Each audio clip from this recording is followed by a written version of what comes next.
आज प्रधानमंत्री नरेंद्र मोदी का पहला दिन था। सुबह सुबह उन्होंने कामकाज संभाला और कामकाज संभालने के बाद से ही काम पर लग गए। पहले तो सार्क के राष्ट्राध्यक्षों से उनकी मुलाकात हुई, लेकिन उसके बाद जब कैबिनेट की पहली मीटिंग हुई तो वहां पर चुनावी वादा जो था कि काला धन वापस लेकर आएंगे, उस दिशा में पहला कदम भी सरकार ने बढ़ा दिया।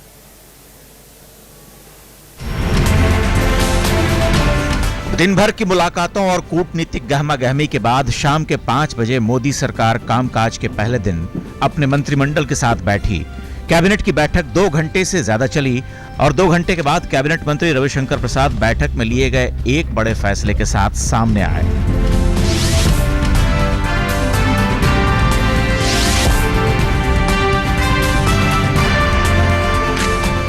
सत्ता संभालने के साथ ही मोदी सरकार ने अपने सबसे अहम चुनावी वादों में से एक को पूरा करने की ओर पहला कदम बढ़ा दिया है। ये हमारे लिए बहुत संतोष का विषय है कि आज जब श्री नरेंद्र मोदी की अगुवाई में सरकार की कैबिनेट की पहली मीटिंग थी तो विदेशों में जमा ब्लैक मनी के बारे में सार्थक कार्रवाई करने के लिए हमने सुप्रीम कोर्ट के आदेश के आलोक में एसआईटी को कॉन्स्टिट्यूट किया है। संसद के सत्र की तारीख तय करने के लिए बुधवार को कैबिनेट फिर से बैठेगी। कल फिर हम कैबिनेट में मिलेंगे तो पूरे जो पार्लियामेंट का सेशन है बाकी है उसके बारे में चर्चा करेंगे और मिल जाएगी। रविशंकर प्रसाद जब कैबिनेट की बैठक का लब्बो लुआब सुनाकर चुप हुए तो कांग्रेस नेता की टिप्पणियों से उपजा एक तीखा सा सवाल स्मृति ईरानी के मंत्रालय पर आया। सर, कांग्रेस की तरफ से एक बयान आया है कि स्मृति ईरानी ने ग्रेजुएट भी नहीं किया और एचआरडी मिनिस्टर आपने बना दिया। Thank you. लेकिन रविशंकर प्रसाद थैंक यू कहकर वापस कांग्रेस के आरोपों पर लौटे। उन्होंने कहा कि जिनकी कार्यक्षमता को सब जानते हैं और जिन पर नरेंद्र मोदी खुद विश्वास करते हैं, उन पर सवाल उठाने वाली कांग्रेस पार्टी तरस के लायक है। प्रधानमंत्री जी ने अपने सारे मंत्रियों की क्षमताओं का ध्यान रख करके उनको उत्तरदायित्व दिया है। अगर कांग्रेस की ओर से ये टिप्पणी आई है तो मैं कहूंगा बहुत दुर्भाग्यपूर्ण है और इससे कुछ लगता है कि ऐसी टिप्पणियों को कहने के पहले थोड़ा कांग्रेस को अपने अंदर और इंट्रोस्पेक्ट करने की जरूरत है। बहरहाल कुर्सी संभालने के साथ ही सरकार की कैबिनेट बैठी और बैठक खत्म कर 2 कदम आगे भी चल पड़ी। शायद उन्हें पता है कि उम्मीदों का ये मतदान 5 साल की प्रतीक्षा तो करेगा, लेकिन हर दिन कुछ बेहतर सुनना भी चाहेगा। एक तो बीजेपी का बरसों पुराना एजेंडा, ऊपर से कोर्ट का आदेश, नरेंद्र मोदी की पहली कैबिनेट बैठी तो काले धन पर एसआईटी बनाने का पहला फैसला ही ले लिया गया। अब देखना है एसआईटी इसे कब तक अंजाम तक पहुंचाती है। कैमरामैन ताहिर चौधरी के साथ अमिताभ सिन्हा, आज तक। मंशा दिखी है, उम्मीद है कि काम भी दिखेगा। शुरुआत हो गई पहले दिन और प्रधानमंत्री नरेंद्र मोदी का पहला दिन कैसा रहा? दरअसल सुबह सुबह इसकी शुरुआत हो गई थी। हमने आपको बताया कि किस तरीके से बैठकों का दौर सुबह से ही शुरू हो गया था। बेहद व्यस्त रहे नरेंद्र मोदी। पूर्व प्रधानमंत्री मनमोहन सिंह से भी मुलाकात उन्होंने की। कैबिनेट की बैठक हुई। क्या क्या हुआ पीएम नरेंद्र मोदी के पहले दिन, वो देखिए।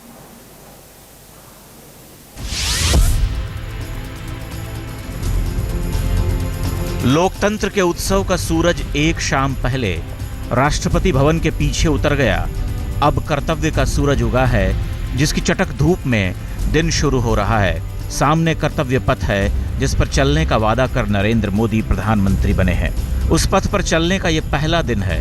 प्रधानमंत्री नरेंद्र मोदी ने उसमें कोई चूक नहीं की। सुबह 8:30 बजे ही अपने दफ्तर पहुंच गए।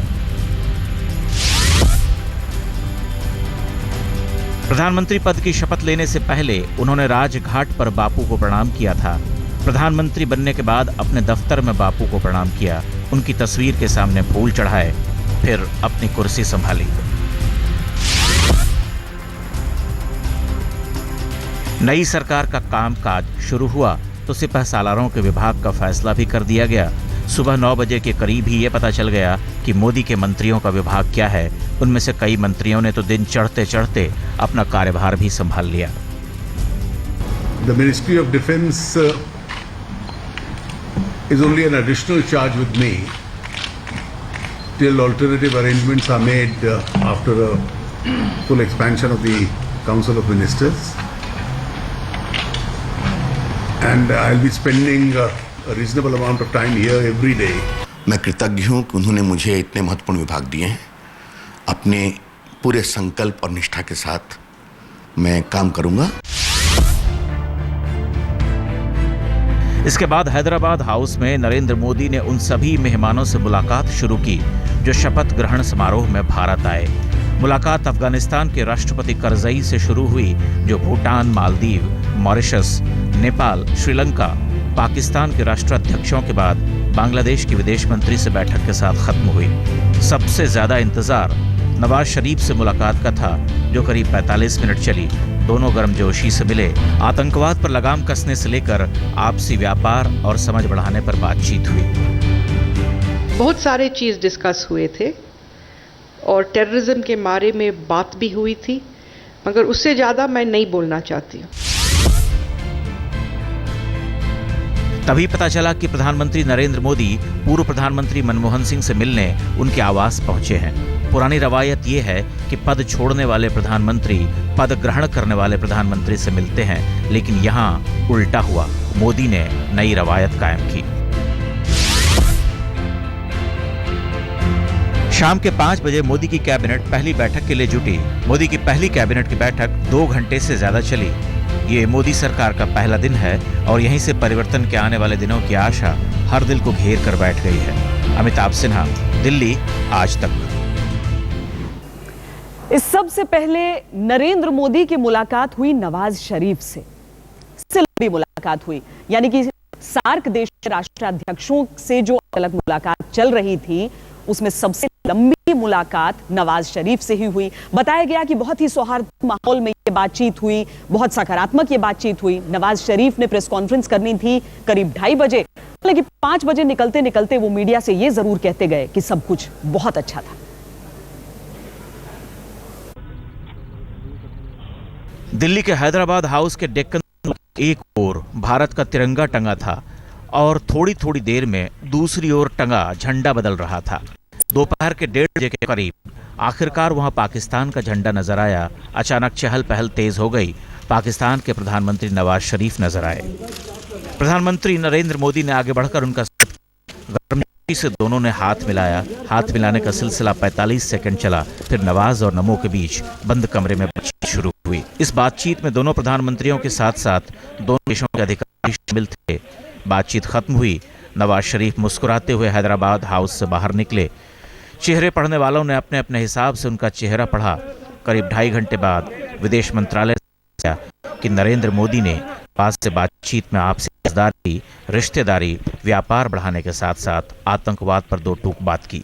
It was conveyed that Pakistan must abide by its commitment to prevent its territory and territory under its control from being used for terrorism against India. We also expect that necessary steps will be taken in the Mumbai terror attack trial underway in Pakistan to ensure speedy progress of the case and the conviction of those responsible. The PMs agreed that the foreign secretaries will remain in touch and explore how to move forward. बड़ी देर से नवाज शरीफ के press conference का इंतजार हो रहा था। नवाज 5:05 पर नमूदार हुए, बोले दिल्ली आकर खुश हो गया। Today I had a good and constructive meeting with Prime Minister Modi this afternoon. It was held in a warm and cordial atmosphere. We agreed that our meeting in New Delhi should be a historic opportunity for both our countries. Nawaz ने बात आगे बढ़ाई, बोले वाजपेयी से बातचीत जहां बंद हुई थी, सिलसिला वहीं से शुरू करना है। अटकी हुई लाहौर बस को आगे बढ़ाना है। I told to Prime Minister Modi my invitation Prime Minister Vajpayee to Lahore in February 1999 and told him that I intended to pick up the threads of the Lahore Declaration from where it had to be left off in October 1999. Nawaz Sharif ने नरेंद्र मोदी को ईद के पाकिस्तान आने का न्योता दिया। नरेंद्र मोदी ने न्योता कबूल कर लिया है। तारीख रही है, मेल मिलाप, बातचीत और यह है, न्योता भी बहुत अच्छा है। दिक्कत सिर्फ यह है कि पाकिस्तान के भाग्य के नियंता कोई और हैं, जिनकी शराफत और अच्छाई कई मर्तबा झेली है। उम्मीद करें कि अब कुछ नया शुरू होगा। नमो और नवाज दोनों देशों के बीच शराफत का नया दौर शुरू करेंगे। पाकिस्तान के भीतर तमाम दबाव और मुश्किलों के बावजूद नवाज शरीफ न सिर्फ मोदी के निमंत्रण पर भारत आए, बल्कि उन्होंने ये संदेश देने की कोशिश भी की, वाकई संबंधों को बनाना चाहते हैं। करने की बात यह है तो उन्होंने हिंदुस्तान में मुलाकात की और न ही अपने स्टेटमेंट में कश्मीर का जिक्र किया। अगर विश्व स्तर की बातचीत आगे बढ़ती है तो उनका आना सफल कहा जा सकता है। बालकृष्ण, दिल्ली, आज तक। प्रधानमंत्री नए हैं, सरकार नई है, अपेक्षाकृत तेजी से शुरू हुआ है, तेजी से चल रहा है। बहुत सारी ऐसी चीजें हैं जिसके लिए तेजी से तारीफ मिल रही है तो तेजी से विवाद भी खड़े हो रहे हैं। 370 पर एक विवादित बयान minister of state doctor Jitendra Singh ने दिया। अब जाहिर है इस बात पर जो प्रतिक्रियाएं कश्मीर से ज्यादा आई, महबूबा मुफ्ती से लेकर उमर अब्दुल्ला ने इस पर आपत्ति जताई।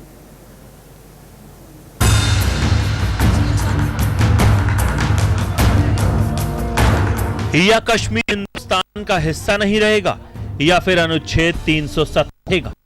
यह जलता हुआ बयान आया है कश्मीर के मुख्यमंत्री उमर अब्दुल्ला का, क्योंकि मोदी मंत्रिमंडल में जम्मू कश्मीर आने वाले मंत्री जितेंद्र सिंह ने अनुच्छेद 370 पर बहस की बात कह दी है। देखिए, जहां तक अनुच्छेद 370 का प्रश्न है, हमारा ये विश्वास है कि इसके कारण प्रदेश जम्मू कश्मीर को लाभ कम और नुकसान ज्यादा हुआ। और मोटे तौर पर कहा जाए तो ये कि भारत के भारतीय गणराज्य के अन्य प्रदेशों को जिस प्रकार का लाभ प्राप्त हुआ उससे ये प्रदेश वंचित रह गया। इसका जो फिजिकल जो ऑरा है वो कम है और साइकोलॉजिकल अधिक।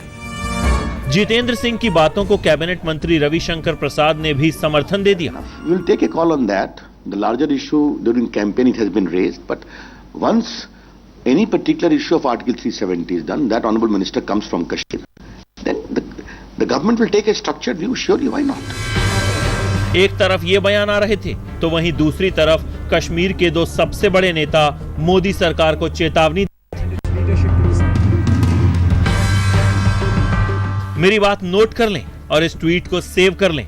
जब मोदी सरकार भी भूली बिसरी बात भी या तो कश्मीर भारत का हिस्सा नहीं होगा या फिर अनुच्छेद 370 रहेगा। प्रधानमंत्री से आग्रह है कि वो अनुच्छेद 370 पर ऐसी आवाजों पर लगाम लगाएं। वैसे कश्मीर से आ रही इन तीखी प्रतिक्रियाओं का दूसरा पहलू ये भी है कि लोकसभा चुनावों में कश्मीर में नेशनल कॉन्फ्रेंस को करारी हार मिली, जिसके बाद से ही नेशनल कॉन्फ्रेंस वादी में अपनी जमीन तलाश रही है। ऐसे में अनुच्छेद 70 के विवाद ने उन्हें बैठे बिठाए मुद्दा दे दिया है। वहीं दूसरी तरफ मोदी सरकार के सामने भी इस मुद्दे को आगे ले जाने पर एक बड़ा सवालिया निशान लगा दिया है। आज तक ब्यूरो। दरअसल धारा 370 का मसला मोदी ने भी अपनी रैली में उठाया, जम्मू कश्मीर पहुंचे थे।